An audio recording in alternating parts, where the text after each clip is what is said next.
ગઈ તારીખ 4ના રોજ સુરત ક્રાઇમ બ્રાન્ચ દ્વારા કઠોરના એક મૌલવી મોહમ્મદ સોહેલ અબુબક્કર ટિમોલને ચોક બજાર વિસ્તારમાંથી પકડવામાં આવ્યો હતો એક બાતમી આધારે, જેની પૂછપરછ દરમિયાન અને જેના મોબાઈલના ડેટા જોતા એક નેપાળ અને એક પાકિસ્તાનના નંબર સાથે સતત સંપર્કમાં હતો સોશિયલ મીડિયા દ્વારા. અને જે પાકિસ્તાન અને નેપાળના જે માણસો હતા, પાકિસ્તાનના ડોંગર અને નેપાળના શહેનાઝ સાથેની ચેટમાં એને હિન્દુ સનાતન ધર્મના સ્થાપક ઉપદેશ રાણા અને નુપુર શર્મા, હૈદરાબાદના રાજા સિંહ વગેરે લોકોને ધમકી આપવા બાબતની પણ ચર્ચા કરે છે, વેપન મેળવવા બાબતની ચર્ચા કરે છે અને ઉપદેશ રાણાને મારી નાખવા બાબતની પણ એની સાથે ચર્ચા છે.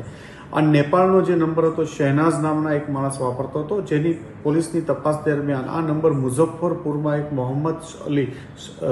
મોહમ્મદ શાબીર નામના માણસ ઉપયોગ કરતો હોવાનું હતું. જે આધારે ક્રાઇમ બ્રાન્ચની ટીમ મુઝફ્ફરપુર બિહાર પોલીસને સાપેલી એક ઓપરેશન હાથ ધરી કાલે એમને ત્યાંથી પકડી પાડવામાં આવ્યા છે અને 3 દિવસના ટ્રાન્ઝિટ રિમાન્ડ લઈ ટીમ આજે સુરત પહોંચી છે.